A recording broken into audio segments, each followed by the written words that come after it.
Hello everyone, this is अनुराग बघेल और भाई आपका एक बार फिर से स्वागत है मेरे इस यूट्यूब चैनल में। And today we are going to discuss about our lecture number 2 about quantum numbers. In previous class we already discussed about principal quantum number which gives information about orbit or shell, and azimuthal quantum number which gives information about number of suborbit. Now today we are going to discuss about third quantum number, which is magnetic or orientation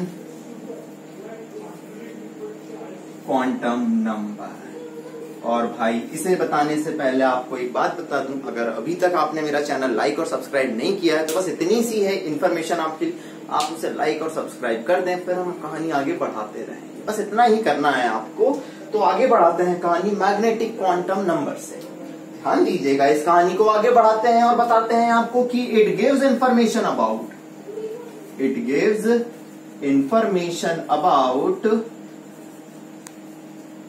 number of orbital। it gives information about number of orbital। ध्यान दीजिएगा, किसके बारे में information मिलती है इससे हमें? Number of orbital. किसमें? नंबर ऑफ ऑर्बिटल इन सब ऑर्बिट। सब ऑर्बिट में कितने ऑर्बिटल हैं इसके बारे में इंफॉर्मेशन कौन देगा? Magnetic quantum number. So you can learn from this कि orbit and orbital are not a same thing. Orbit and orbital is not a same thing. कहानी को आगे बढ़ाते हैं, देखिएगा। चलिए, suppose we have sub orbit जिसके अंदर ऑर्बिटल मिलने वाले हैं एस, पी, डी, एफ। कौन कौन से सब ऑर्बिट हैं? एस है, पी है, डी और एफ है। अब ध्यान दीजिएगा, इसमें ऑर्बिटल कितने हैं या ओरिएंटेशन कितने हैं, उसके लिए फॉर्मूला होता है 2l+1। क्या फॉर्मूला होता है? 2l+1। चलिए, l की वैल्यू याद करिए। s ऑर्बिटल, p और सब ऑर्बिट, d सब ऑर्बिट और f सब ऑर्बिट 0 1 2 3। ये काय की वैल्यू है? l की वैल्यू।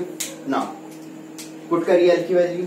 2 × 0 + 1, ये तो 0 हो गया तो कितना आया? 1।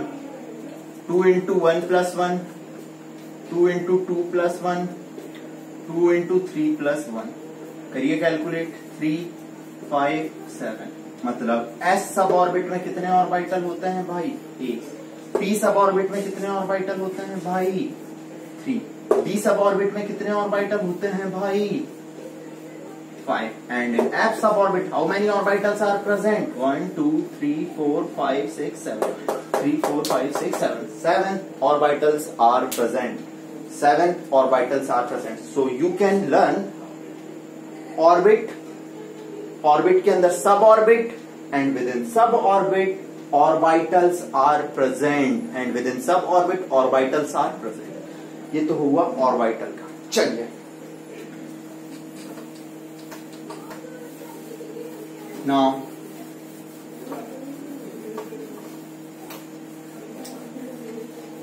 we will talk about value of m या magnetic quantum number value of m।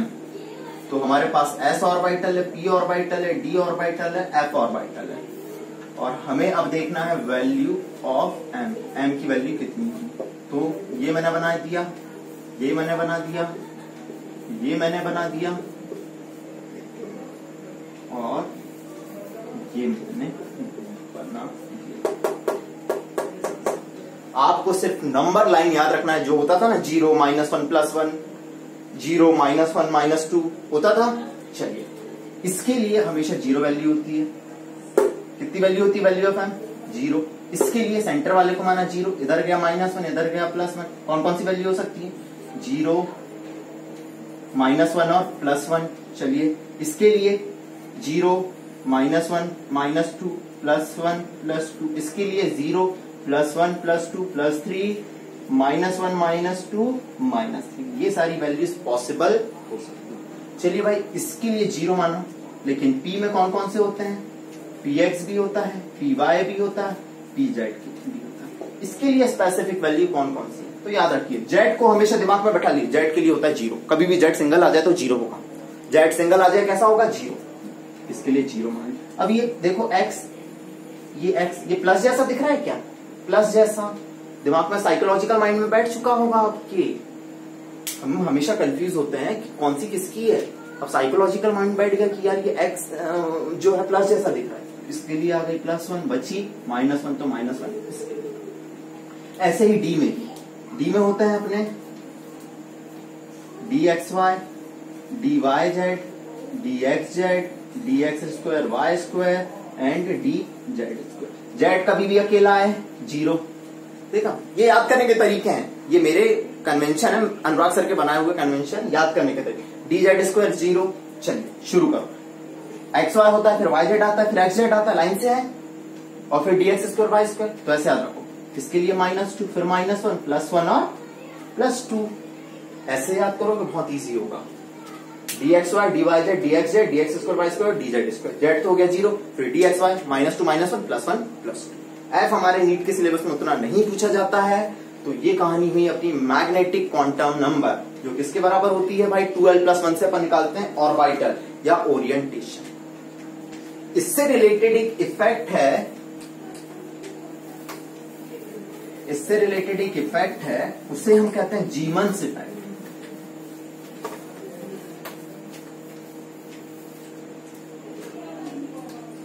जीमन्स effect किससे एसोसिएटेड होता है, क्वेश्चन पूछा जाता है जीमन्स इफेक्ट कौन सी क्वांटम नंबर से, तो M फॉर मैग्नेटिक। ऐसे याद रख लो कि जीमन्स इफेक्ट किस क्वांटम नंबर से एसोसिएटेड है, मैग्नेटिक क्वांटम नंबर। आप सोच रहे होगे मैग्नेटिक क्वांटम नंबर से ये कैसे एसोसिएटेड है, जीमन्स इफेक्ट क्या है, ठीक है। तो मान लीजिए ये भाई मैग्नेटिक फील्ड है, ये हो गया N पोल, ये हो गया S, ये हो गया N पोल, ये हो गया S पोल। समझना, पहले डेफिनेशन लिख रहा हूं, splitting of spectral line in a magnetic field is known as Jeeman's effect and it is associated with which quantum number, magnetic quantum number, splitting of spectral line। चलिए ये s ऑर्बिटल को मैंने रखा, ये तो भाई किस में गया, मैग्नेटिक फील्ड में गया और सीधा निकल गया, कोई स्प्लिटिंग हुई नहीं क्योंकि सिंगल ऑर्बिटल है। चलिए S की जगह मैंने रख दिया P में होता है 3, समझ लो।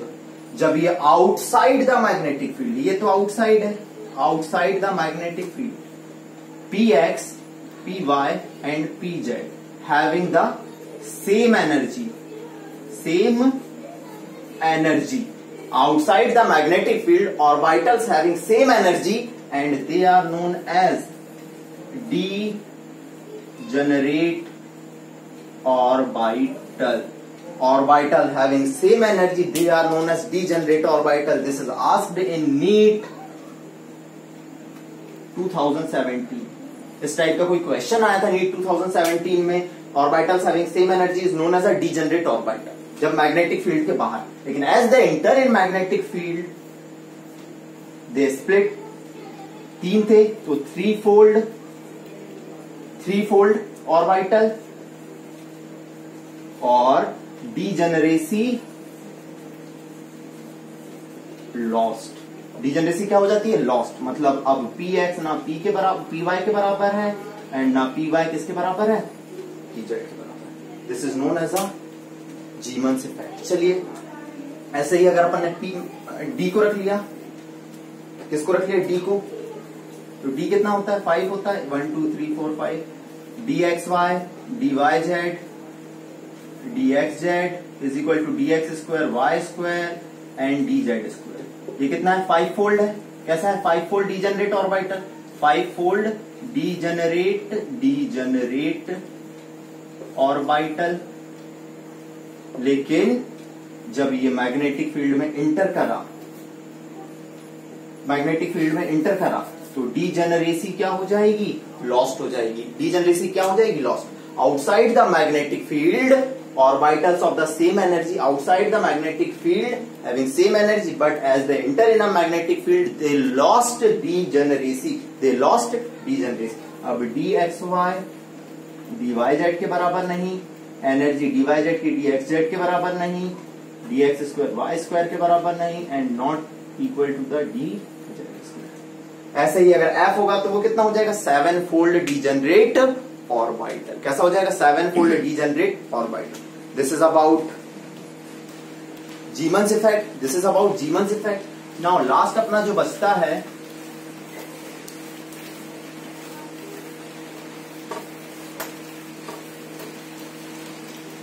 वो होता है स्पिन क्वांटम नंबर।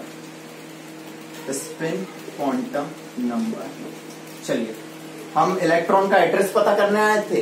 अब ऑर्बिटल देख लिए, ऑर्बिटल मतलब उनका घर आ गया, मतलब कमरे, और कमरे में कौन रहते हैं, इलेक्ट्रॉन। और ऐसा समझिए, नई शादी होती है, एक कमरे में कौन रहता है, एक मियाँ और एक उनकी बीवी, दोनों।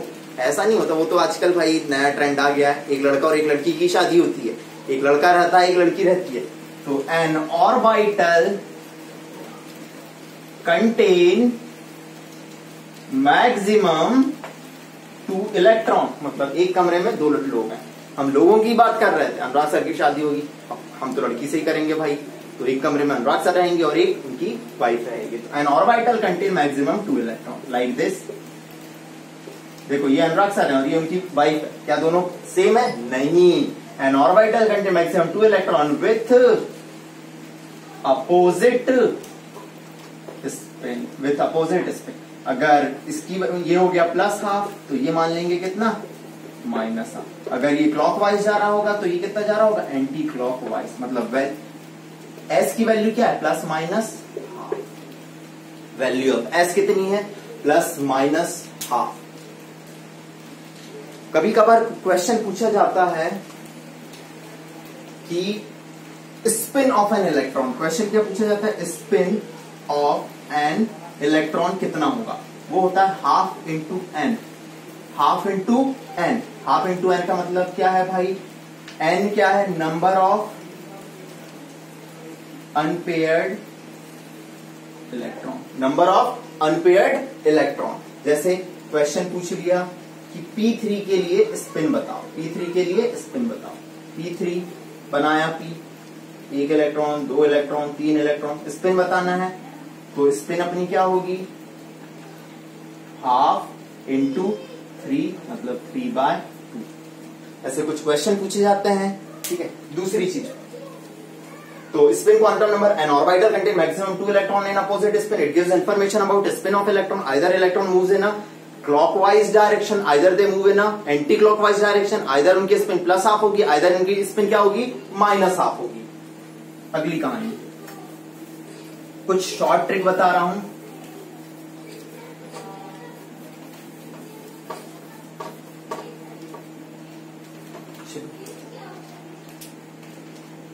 जैसे आपको पता था कि हमें सब ऑर्बिट दिए हैं,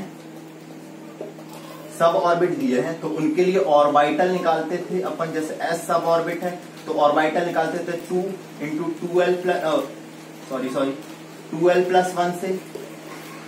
2l+1 से, लेकिन उनके लिए इलेक्ट्रॉन निकालने जाएंगे, क्योंकि एक ऑर्बिटल मैक्सिमम 2 इलेक्ट्रॉन, तो 2 से मल्टीप्लाई कर दिया, 2 × 2l+1।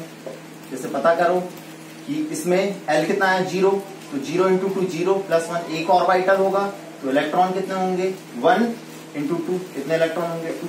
ऐसे ही p में 2 × 1 + 1, ऑर्बिटल कितना है, 3, तो इलेक्ट्रॉन मैक्सिमम कितने हो सकते हैं, 6। ऐसे ही d में 2 × 2 + 1 कितना हो गया, 5, × 2 कर दो कितने आ सकते हैं इलेक्ट्रॉन, 10। f में ऐसे ही 2 × 3 + 1 कितने ऑर्बिटल, 7, तो इलेक्ट्रॉन कितने आ सकते हैं, 14 आ सकते हैं। इलेक्ट्रॉन कितने आ सकते हैं, 14 आ सकते हैं। चलिए, ऐसे ही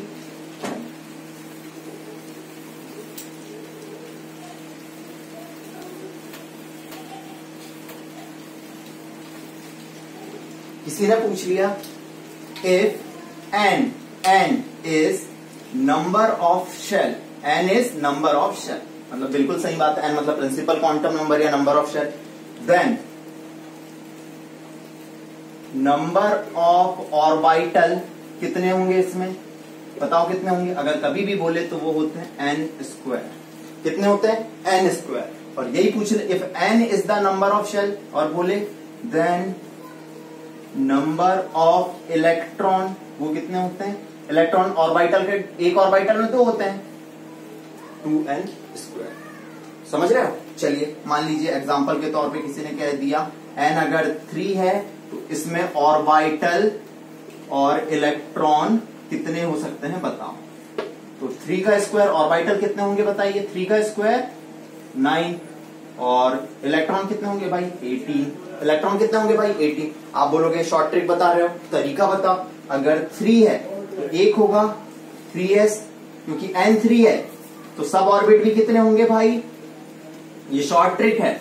अब मैं मेथड बता रहा हूं, n अगर 3 है तो सब ऑर्बिट भी कितने होंगे भाई 3 होंगे। और वो 3 कौन कौन से होते थे, 3s 3p और 3d। s में 1 ऑर्बिटल, p में 3 ऑर्बिटल और d में 5 5 3 8 और 1 9 ऑर्बिटल और 18 इलेक्ट्रॉन। लेकिन आप दिमाग में आपसे शॉर्ट ट्रिक याद रखिए, if n is the number of shell then total number of electron n square and total number of orbital n square और total number of electron 2n square. Next class में मैं quantum number के कुछ questions के साथ आऊंगा। अगर आपको ये वीडियो पसंद आया जरूर लाइक एंड सब्सक्राइब कीजिए। आज की क्लास के लिए धन्यवाद।